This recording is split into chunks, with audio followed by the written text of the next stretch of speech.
Thank you very much.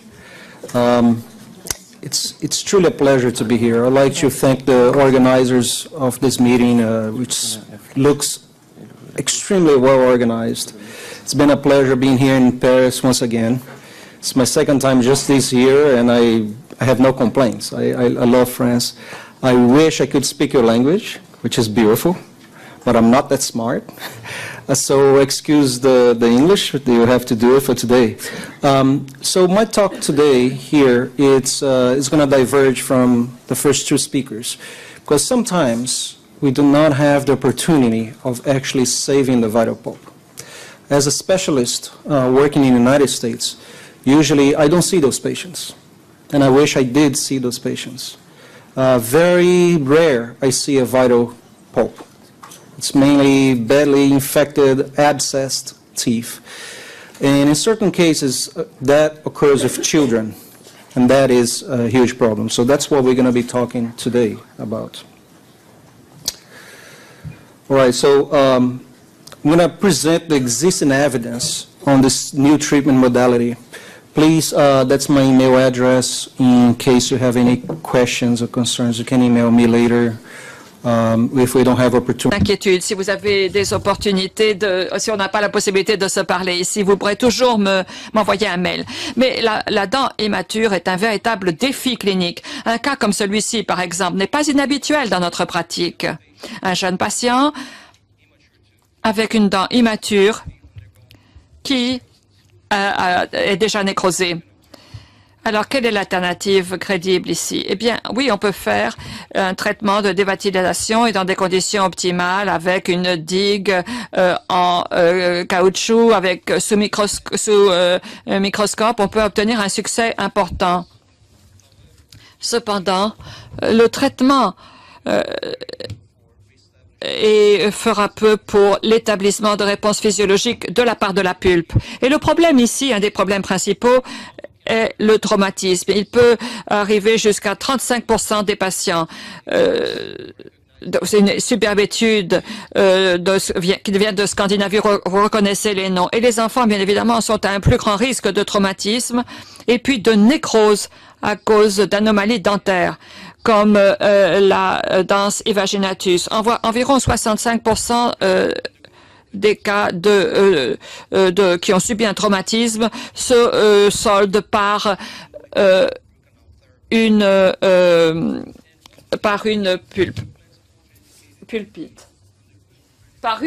nécrose pulpaire. Excusez-moi. Donc, il y a très peu de choses qui peuvent être faites pour ces patients.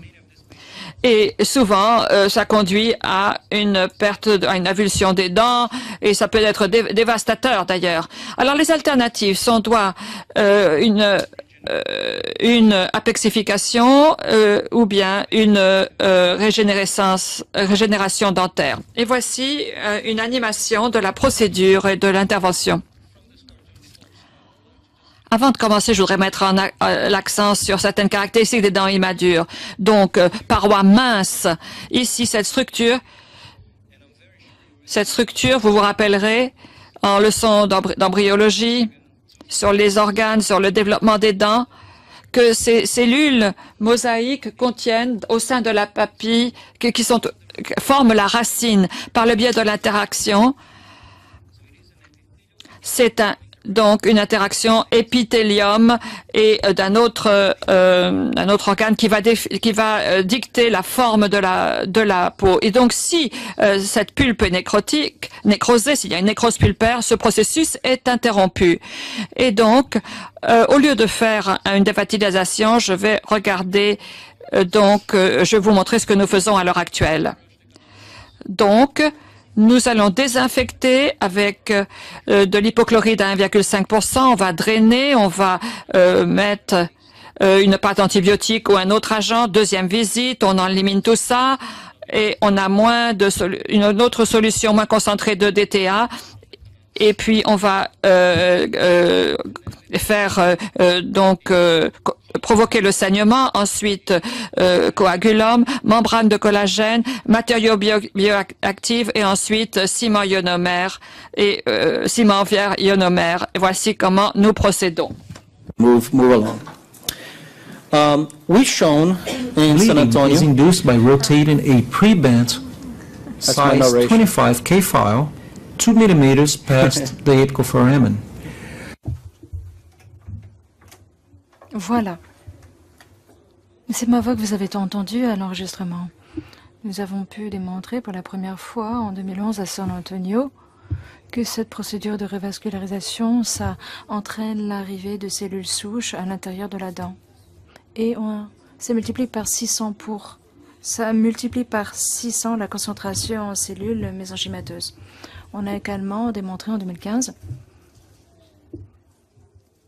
que c'est possible pour des dents adultes complètement matures. Ça a été publié. Je vais vous montrer un cas. Un garçon de 12 ans avec des antécédents de douleur au cours des 6 derniers mois. Donc ça fait 6 mois qu'il souffre d'une infection. Et c'est typiquement ce que l'on constate. Ils vont voir un dentiste, un omnipraticien, mauvaise gestion, mauvaise prise en charge, parce que malheureusement, ce type de dents, avec cet aspect-là, c'est difficile, on ne sait pas comment traiter. Donc, ils ont tenté une pulpotomie, ça n'a pas fonctionné. Et donc, le pauvre gamin a souffert pendant 6 mois. Donc, il vient nous voir. Vous avez cette énorme lésion apicale, cet abcès énorme, donc un œdème en vestibulaire. Comment traiter, comment prendre en charge ce patient? Qu'est-ce que vous feriez, vous, pour ce patient? L'apex n'a pas été formé, la racine n'est qu'à demi édifiée. Bien, avec une technique de régénération, revascularisation ou revitalisation, bon, on parlera des définitions tout à l'heure. Mais bon, le rappel 1 an plus tard, formation de la racine, et les différents tests sont conclusifs, notamment le test électrique pulpaire, le test à froid, etc. Et la racine a bon aspect, même longueur à peu près. Voici donc un résultat absolument exceptionnel. Alors, tous les cas ne sont pas comme ça,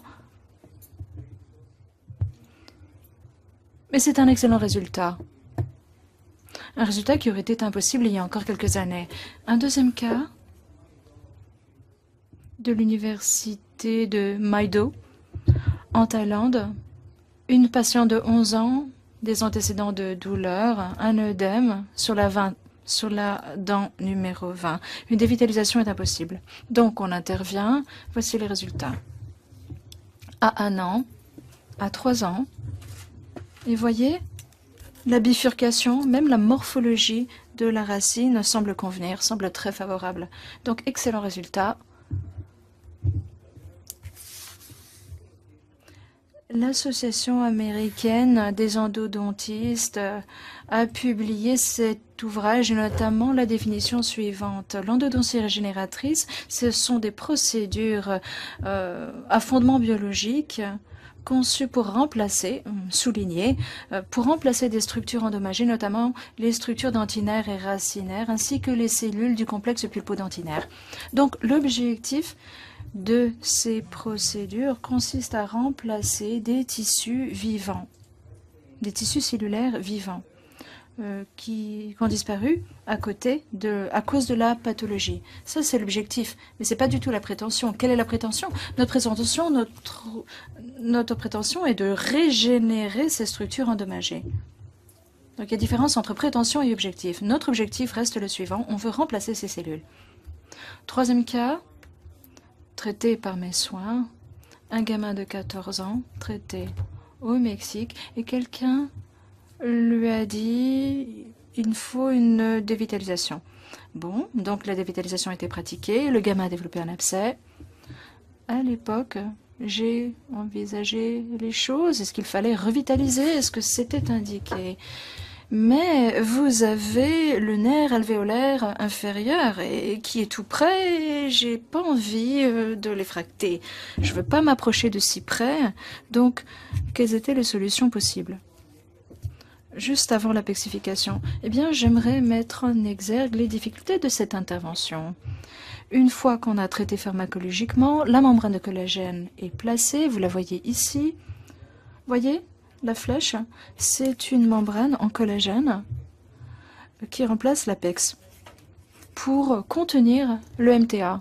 Donc vous avez le MTA au-dessus et ce qui va protéger le nerf alvéolaire inférieur. Donc ce n'est pas une procédure, ce n'est pas une intervention toute simple, hein. Il ne s'agit pas simplement de mécher, de condenser le matériau d'obturation. Non, c'est plus compliqué que ça. Et il y a eu des soucis techniques. Parfois, il y a des soucis techniques lorsqu'on ne se rend pas compte de la difficulté du cas. Maintenant, lorsqu'on compare l'apexification à l'endodontie régénératrice, c'est une énorme polémique à l'heure actuelle, car les gens ont tendance à comparer les torchons et les serviettes. Pourtant, il faut la même base, la même ligne de référence.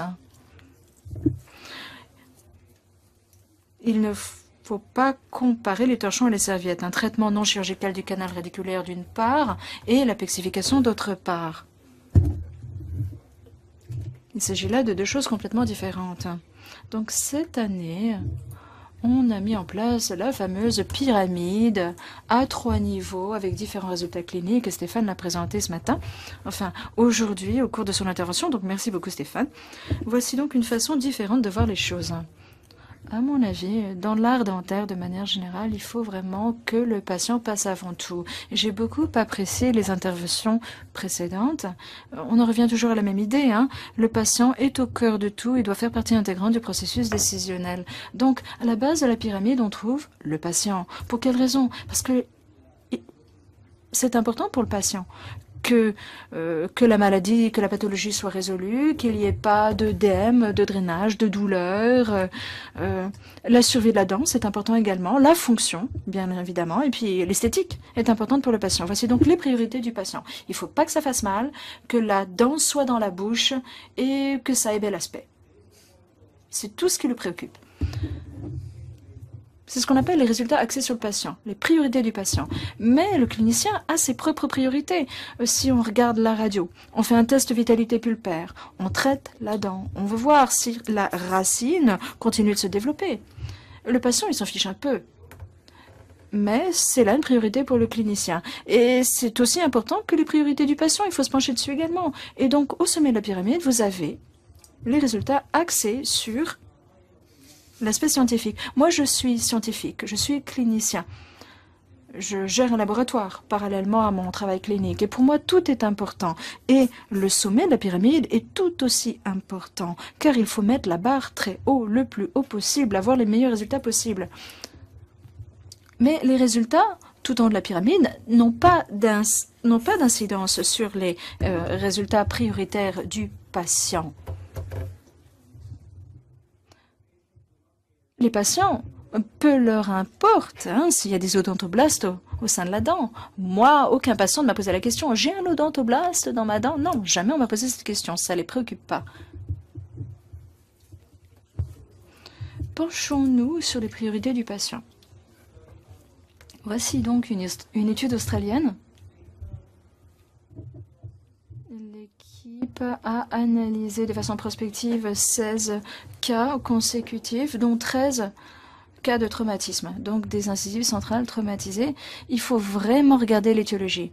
Est-ce qu'il s'agit d'une évagination dentaire? Est-ce qu'il s'agit d'un traumatisme? C'est important parce que les résultats sont très différents. Ici, la plupart des dents sont des dents traumatisées, donc il y a un biais s'agissant de la sélection étiologique. Mais c'est une analyse prospective et 90% des dents ont guéri, entre guillemets, au cours de la période d'observation, ce qui est un taux de succès très élevé si on considère que c'est des incisives traumatisées. Il y a eu même des intrusions, des avulsions, etc. Excellent résultat à mon avis.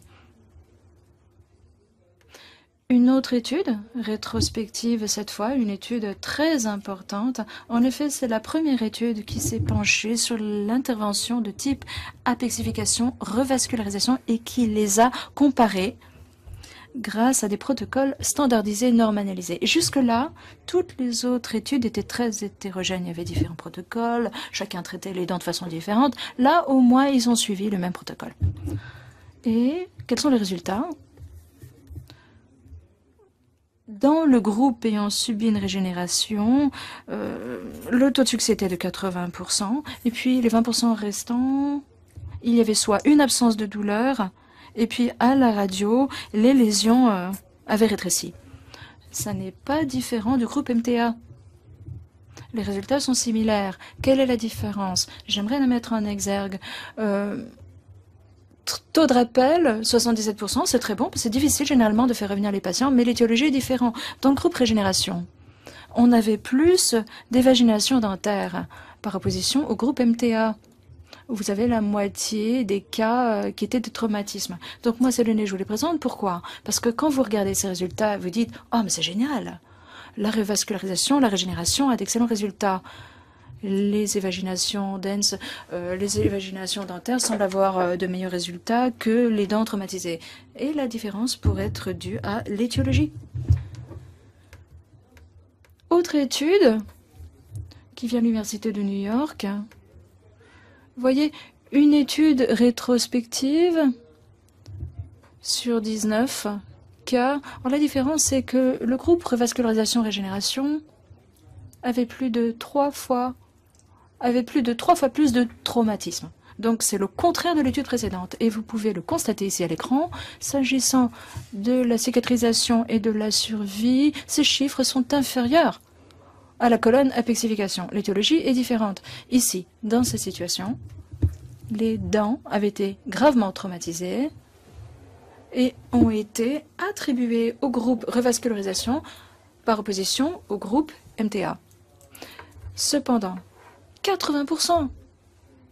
Pour moi, c'est un taux de succès qui est plutôt très bon. Conclusion.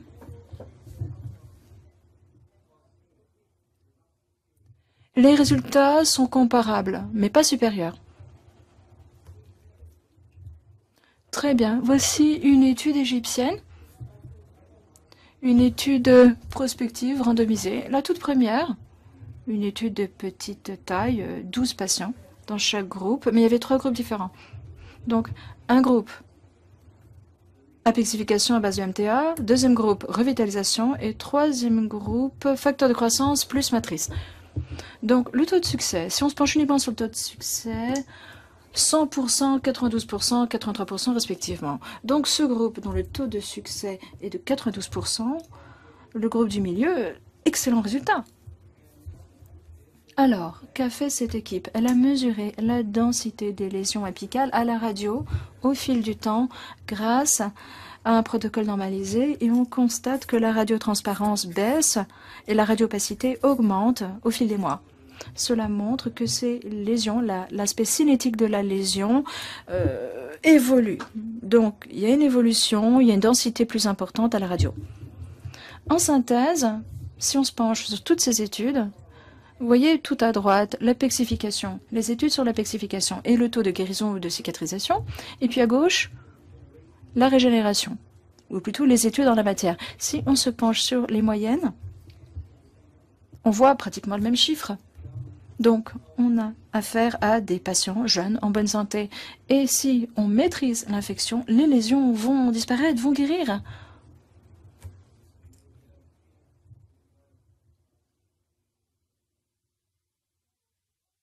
Qu'en est-il de la survie? La survie, c'est très peu étudié dans la littérature parce que ça prend du temps. C'est chronophage.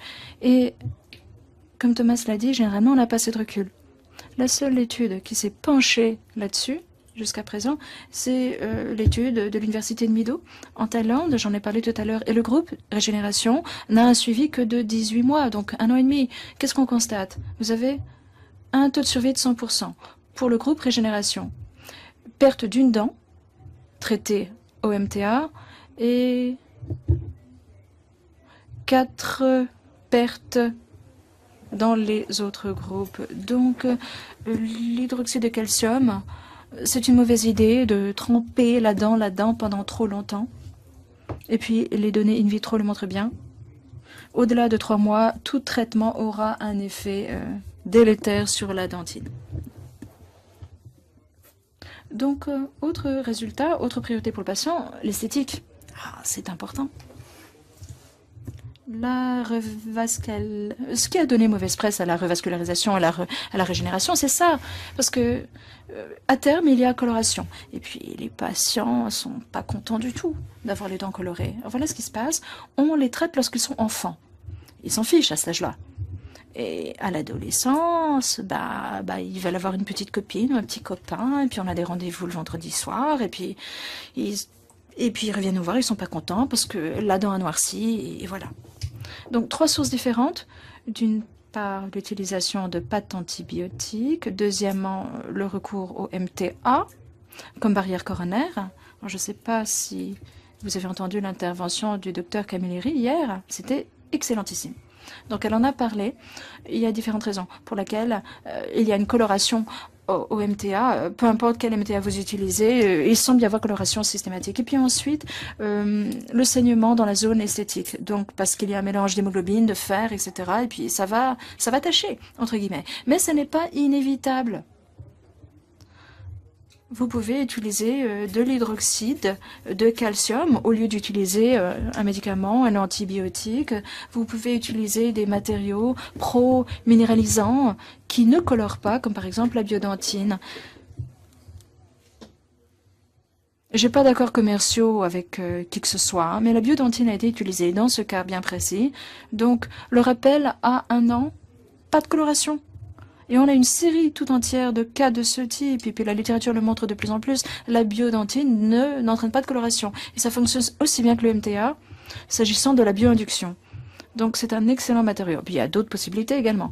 On peut également coller la chambre pulpaire, assurer une adhésion avec un adhésif pour empêcher cette coloration coronaire. Donc ça minimise un petit peu les dégâts.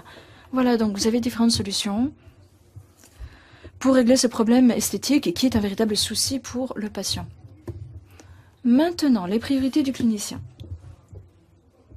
En 2009, on a élaboré une méthodologie pour aligner numériquement les radios et faire des mesures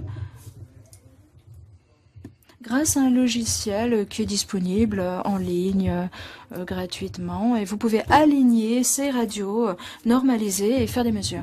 Donc, c'est utilisé de façon très courante dans la littérature. Ça fonctionne comment? Je vous le montre. Ces 2 radios n'étaient pas alignées. Et maintenant, on les aligne.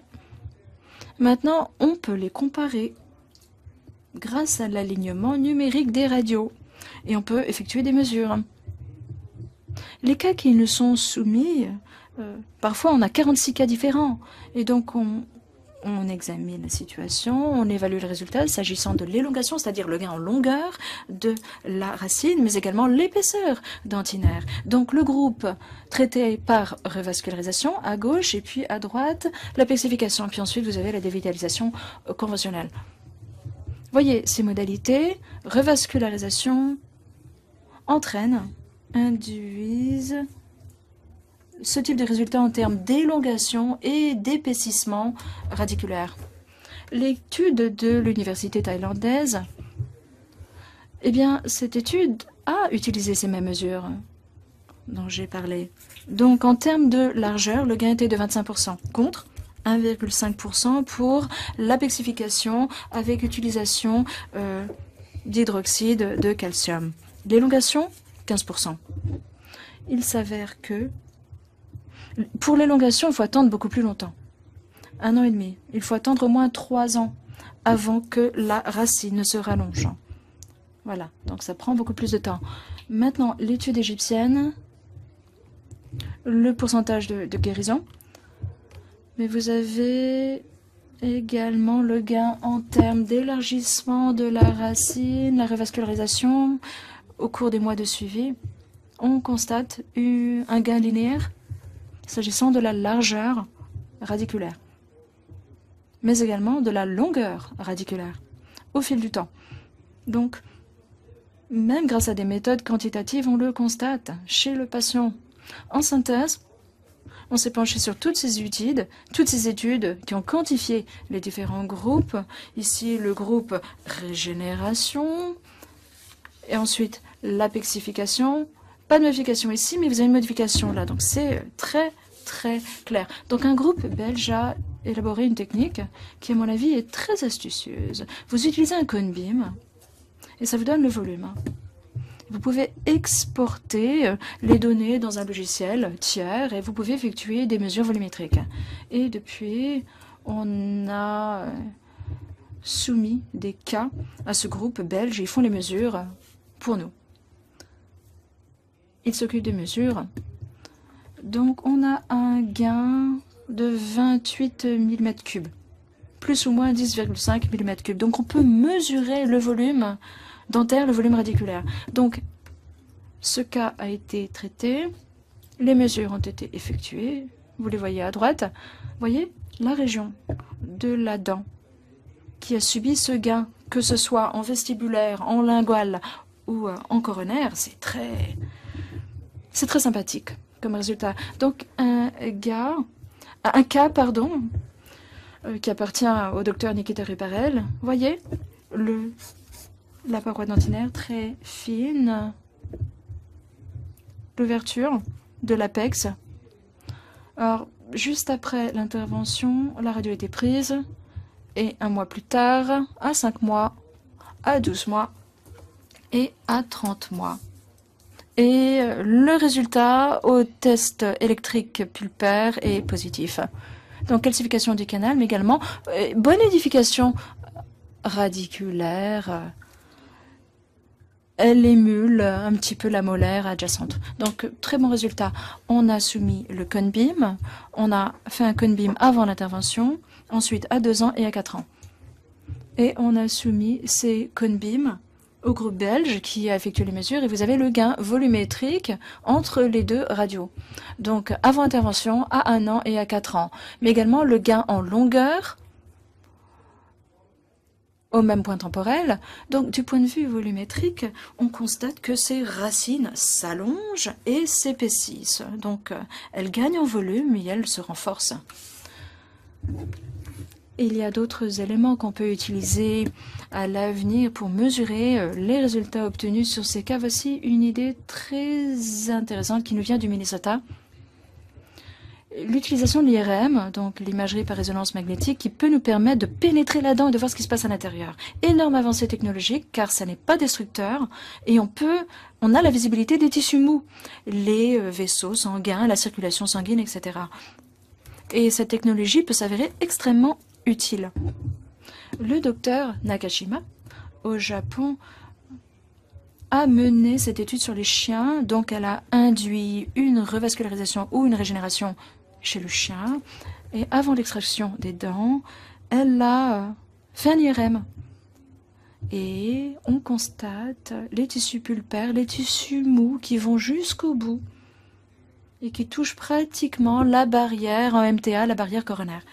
Donc, à l'avenir, ça peut être utilisé s'ils arrivent à fabriquer des aimants suffisamment petits pour pouvoir les apposer aux dents. Mais il faudrait déjà que les magnets, que les aimants existent et soient disponibles. Autre priorité pour le clinicien, la vitalité, la réaction. En termes de vitalité, dans la moitié des cas signalés, il y a une réponse en termes de vitalité.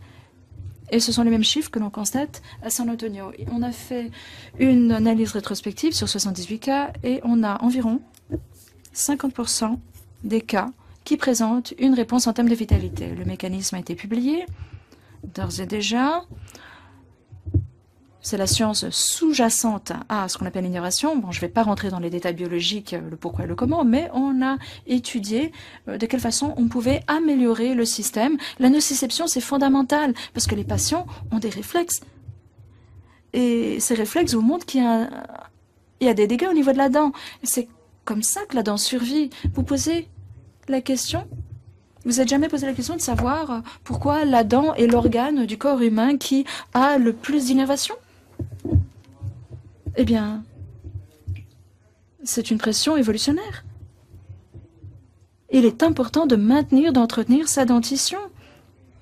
Parce que dans la nature, un animal qui n'a pas ses dents est un animal condamné.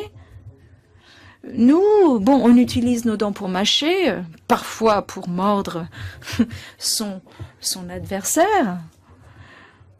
Mais lorsqu'on mâche dans un hamburger, il y a moins d'efforts à faire que si on croque dans de la viande crue. Donc, au départ, c'était une question de survie. Maintenant, le troisième niveau de priorité, fondé sur la science. Quel type de tissu se forme? Est-ce qu'on parle du film de Quentin Tarantino, Pulp Fiction? S'agit-il là d'une fiction pulpaire? Là est la question. Il y a des études très astucieuses qui montrent que la régénération pulpaire est en fait possible. Une étude ici du docteur Nakashima, une véritable pionnière, et cette étude chez le chien, eh bien, a été l'occasion pour elle de transplanter des cellules souches sélectives dans une matrice en collagène, et la régénération pulpaire a été totale chez le chien, avec des cellules qui s'apparentent à des odontoblastes, mais qui n'en sont pas. Mais ça y ressemble, ça a toutes les apparences d'un odontoblaste, avec circulation, etc. Autre étude du docteur Jacques Nord, qui habite au Michigan, il a utilisé ce modèle avec une matrice et transplantation chez des souris immunodéprimées. Or, étude très intelligente parce qu'il a injecté de la tétracycline. Alors, qu'est-ce qui se passe avec la tétracycline? Ça s'incorpore à la dentine, ça colore la dentine, et donc il a pu montrer ces différentes strates, ces striations, entre guillemets, entraînées par la coloration sur les 3 mois qu'a duré la greffe. Donc c'est assez intéressant, c'est astucieux, ça permet de montrer la formation de dentine. Ici, un cas qui vient de New York, et c'était au départ, les tissus étaient vivants. Donc pulpite, revascularisation, quelques semaines plus tard, fracture, il faut extraire la dent.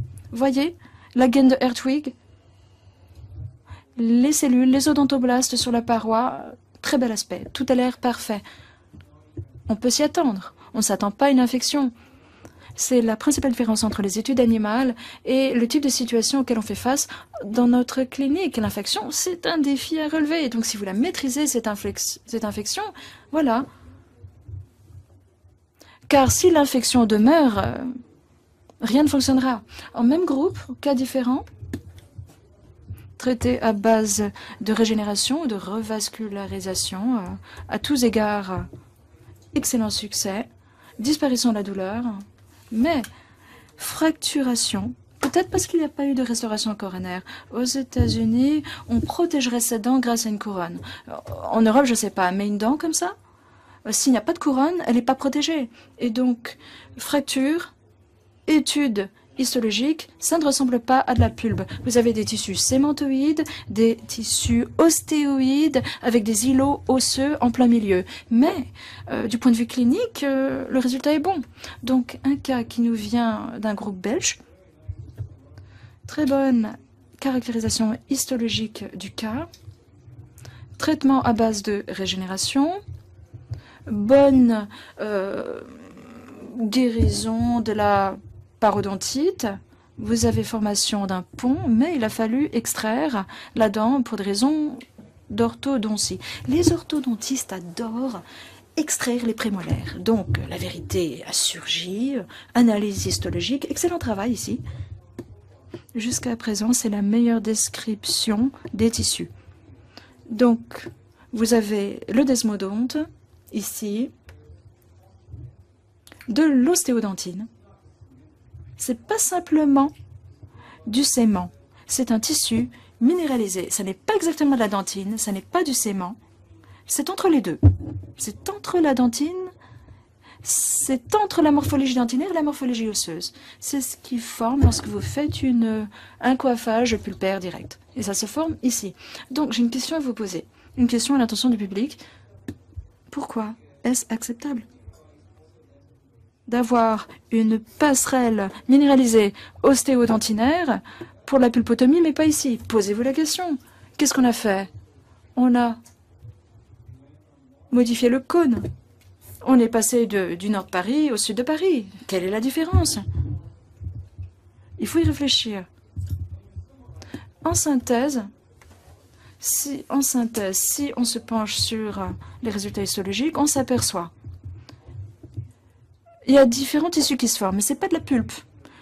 il y a des nerfs, il y a des vaisseaux sanguins, il y a de l'ostéodontine, etc. Il y a différents niveaux de tissulaire, mais c'est pas de la pulpe. Donc le verre est-il à moitié vide ou à moitié plein? Faut-il être content? Faut-il être satisfait? Faut-il être insatisfait du résultat? Question très importante. Car nous voyons ça tout le temps. Ça, c'est une dent traumatisée que j'ai dû traiter parce que mon ami, ça c'est la dent de mon ami, n'aimait pas la couleur de sa dent. Et j'ai dû faire donc un traitement endocanalaire ici. Alors, quel est ce tissu qui a été formé ici? Vous avez une idée? Eh bien, ce sera aussi de la dentine. Mais c'est pas la dentine régulière. Ça, c'est aussi de la dentine et c'est le résultat du traumatisme. Qu'en est-il ici avec une pulpotomie complète? On a donc ce pont minéralisé. Là aussi, c'est de la dentine. Et là, avec un résultat clinique hautement réussi. Donc, eh bien, la nature du tissu devrait conduire la science et pas la décision clinique. C'est la raison pour laquelle je suis arrivée ici avec une réparation plutôt qu'une régénération endodontique guidée. Et donc, on fait des choses de façon intentionnelle qui vont se solder par une très bonne réparation pour le patient qui est cliniquement acceptable. Donc, la signification clinique de la l'éthologie tissulaire, l'oblitération du canal pulpaire est une constatation commune à la suite d'un traumatisme. Environ 91,5% des dents qui ont subi ce type d'oblitération n'ont pas besoin d'intervention endodontique. Et les constatations histologiques montrent que, en fait, cela est l'effet également sur la dentine. Vous voyez ici une étude de Rikuchi montrant également que ce produit reminéralisé est une dentine tertiaire. Pour les biologistes de la pulpe, ce n'est pas vraiment de la dentine. C'est un pont minéralisé, un point c'est tout. Bon, alors après ça, les gens peuvent se battre sur les définitions, mais ils peuvent passer des heures à parler des odontoblastes. Mais là, ce ne serait pas classifié vraiment comme de la dentine. Donc, j'ai trouvé que j'ai découvert ce papier dans un journal international, International Journal of Fatigue. Cet auteur, Arola, a passé toute sa carrière à regarder les tissus durs et leurs propriétés mécaniques. Et vous voyez ici que ce soit l'os, le sément, la dentine, les propriétés mécaniques sont en fait à peu près les mêmes. Si on veut rendre les dents plus fortes et qu'elles survivent, ces différents tissus ont des propriétés mécaniques semblables. Et peut-être que ça devrait nous satisfaire. Mais dans la médecine régénératrice, et ça fait des années qu'on étudie cela, qu'on étudie, qu'on fait croître, on développe des organes en laboratoire. Et là, ils ont des procédures plus avancées que ce que nous faisons, nous, dans notre discipline. Voici la définition, d'après eux, de ce qu'est la médecine régénératrice. Réparer ou remplacer. Donc, ils ont un point de vue un peu plus réaliste de la situation, mais je ne pense pas que nous nous différons là-dessus. Je pense tout simplement que les cliniciens, sur la base de leur propre biais, essayent de déformer les choses en vue de guider la décision vers une issue ou une autre. In fine, le patient doit être volontaire pour subir une telle intervention. Mais ce qui est intéressant, c'est que de toute façon, ce n'est pas fini une fois pour toujours. En conclusion, on a donc, avec ce type de procédure, des résultats qui sont orientés sur le patient, basés sur le patient, des résultats qui relèvent du jugement du clinicien et des jugements qui sont importants et qui relèvent du jugement du scientifique. On va certainement avoir de bons résultats cliniques avec la méthode que j'ai suggérée, des meilleurs résultats cliniques qui sont meilleurs pour nos patients. Donc, comme avantage, eh bien, on peut dire que ces procédures endodontiques régénératrices font la promotion ou encouragent la cicatrisation et les tissus vascularisés sont immunocompétents. Les cellules souches recrutées sont elles-mêmes immunocompétentes. Ce traitement, ces procédures permettent le rétablissement des réponses de vitalité. Et ce n'est pas un traitement qui est fini une fois pour toutes. Si ils échouent, on peut passer ensuite à l'apexification alors que le contraire n'est pas vrai. Et on fait avancer les choses en tant que spécialité grâce à cette procédure. Les inconvénients maintenant, puisque rien n'est parfait, les facteurs prédictifs de développement radiculaire sont inconnus. Lorsque l'on fait cette procédure, je ne peux pas dire, regardez tel patient et lui dire, ah, vous, votre racine va se développer de l'ordre de 30%. On a davantage de sciences cliniques et d'essais cliniques pour pouvoir arriver à définir cela. Eh bien, il y a quelquefois un déplacement, un mouvement des parties mobiles. Ensuite, ces procédures nécessitent des suivis plus fréquents. Elles nécessitent un suivi plus long pour évaluer le développement radiculaire. Ensuite, il y a des contre-indications. Et en fait, je pense que si la dent est vivante, on devrait pratiquer donc un coiffage de la pulpe ou une pulpotomie. Dans le cas contraire, eh bien, des procédures endodontiques régénératrices devraient être essayées. Si le patient, bien évidemment, veut donner son consentement là-dessus. Et puis, il doit toujours y avoir un bon suivi. Et s'il y a un manque de bons résultats chez le patient, ou bien mobilité, et une fois que vous avez utilisé donc la régénération guidée, tissulaire guidée ou autre, ou saignement, à ce moment-là, vous pouvez passer à l'apexification. Voilà, je viens du Texas et je voulais vous montrer ce cow-boy ici, qui est un scientifique. Elle a une superbe femme dans la diligence, mais la diligence est emballée. Donc le scientifique se dit, eh bien, je vais sauter depuis ici jusqu'à ce cheval suivant, et puis je vais faire ceci, faire cela. Et le clinicien, lui, il est plus pratique. Et nous, en général, on est un peu plus draconien dans nos mesures. Donc je pense qu'entre ces deux extrêmes, on devrait peut-être trouver notre pratique. Merci de votre attention.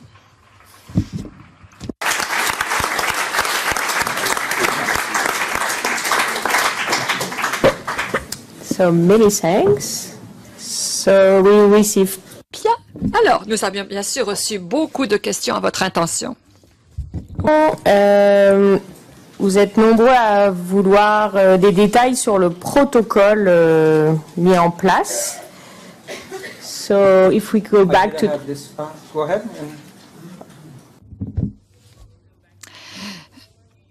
Donc, on doit revenir au protocole que vous avez utilisé, puisqu'on a beaucoup de questions à cette intention. Donc, étape par étape, on a une question sur l'hypochlorite de calcium que vous utilisez. Pourquoi vous utilisez ce pourcentage élevé de 1,5 %? Eh bien, je savais que cette question allait être posée. C'est le genre de question que l'on à laquelle on néglige de répondre pour que les gens puissent poser des questions après. Eh bien, on travaille sur ce produit depuis 2007. On a donc recueilli beaucoup d'études là-dessus, se penchant sur les différents protocoles à utiliser. Pas seulement avec l'irrigation, mais dans le cadre de médication.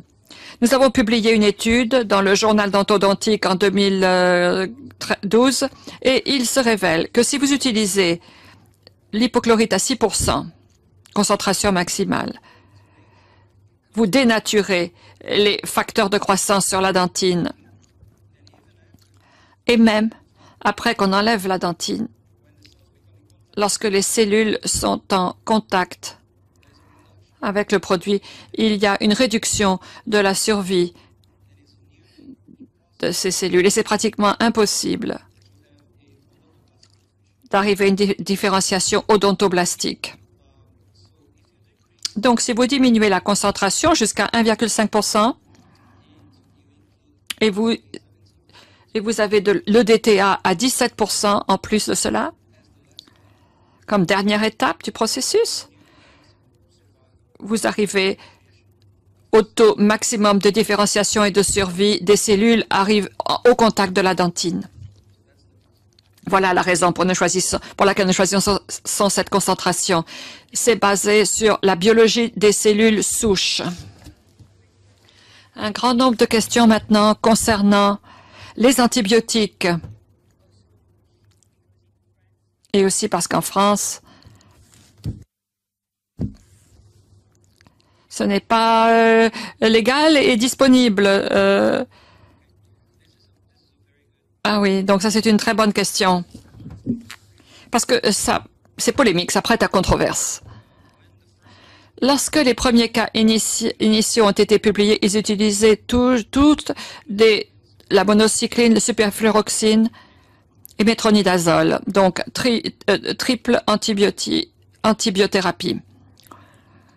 Et ensuite, on a pensé qu'il fallait utiliser ce triple antibiothérapie afin d'arriver à une réussite du traitement. Mais si vous regardez la littérature, dans la moitié des cas dans la littérature, sont traités avec un hydroxyde de calcium. On a fait une expérience, on a montré que le traitement antibiotique est délétère pour les dents. Et les cellules ne survivent pas à l'antibiotique parce qu'il est non spécifique. Il tue les cellules hôtes également, à moins qu'il ne soit utilisé sous forme de dilution. Et la dilution devrait être 1 mg à 10 mg par millilitre. C'est-à-dire qu'au lieu d'être une pâte, c'est plutôt sous la forme de solution. Donc, la triple antibiothérapie n'est pas nécessaire pour le succès de la procédure de régénération. Et autre chose qui est très importante, l'infection de ces dents n'est pas différente que des dents matures. Alors, pourquoi est-ce qu'on n'utilise pas des antibiotiques dans tout traitement endocanalaire dans ce cas-là? C'est la même infection à laquelle on assiste. Très bien, c'était très clair.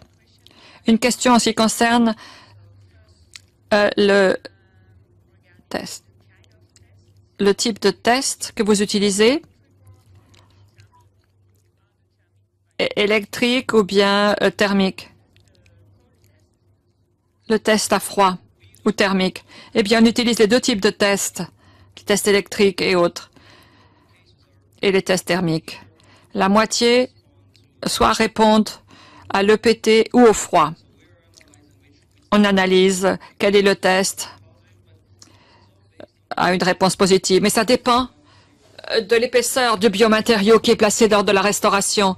Si nous avons une épaisseur épaisse, le froid ne se traduit pas jusqu'au fond. Mais les courants électriques, oui. Et le courant électrique active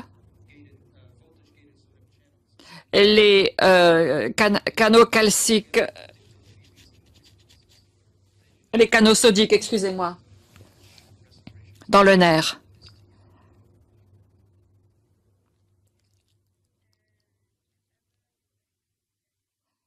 Alors, si votre test électrique est négatif, est-ce que vous faites le traitement endocanalaire à ce moment-là? Non.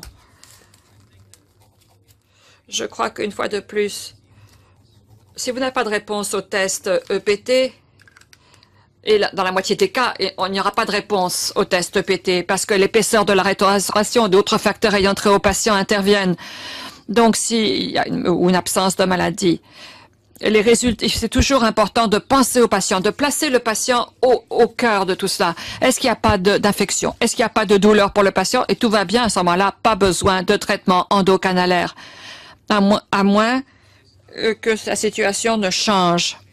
Et la situation du patient change, la situation de ses dents change, à ce moment-là, on peut passer à un traitement endocanalaire. Quel type de membrane est-ce que vous utilisez? Membrane au collagène. Collagène de type 1. Ça s'appelle Colortype. C'est un produit fourni par Zimmer. Une fois de plus, je ne vends pas le produit. Je ne suis pas là pour vendre le produit, mais c'est celui que nous avons dans notre cabinet. Membrane de collagène de type 1. Tiré de quel animal? Ah, bonne question, je ne sais pas ça. Je crois que c'est d'origine porcine.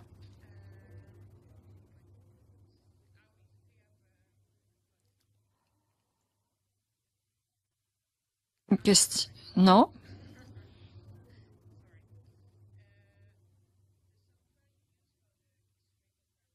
Pour les comparaisons des radios, qu'est-ce que vous utilisez comme logiciel? Eh bien, c'est fait avec ImageGJ.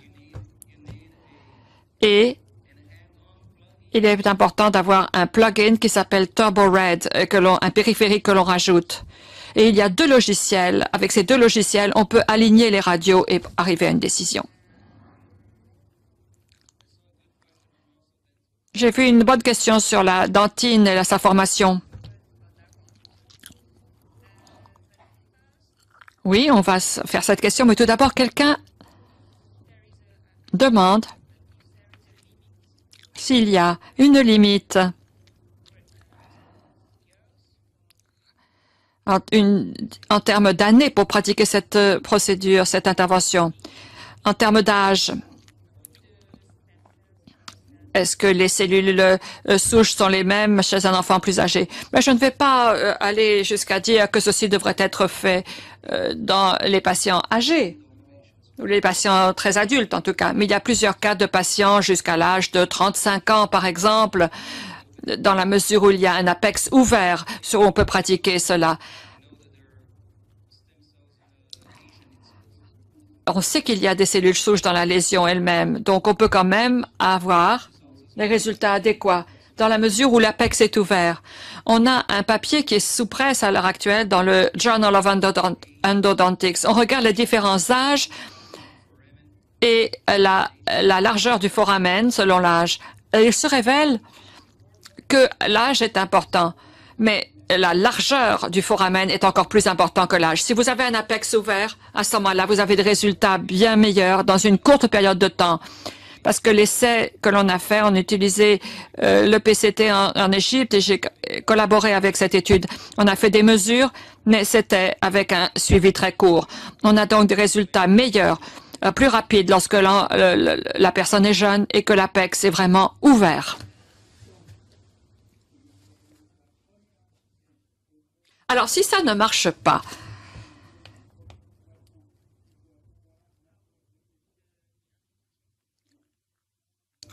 quel serait le traitement endodontique à ce moment-là?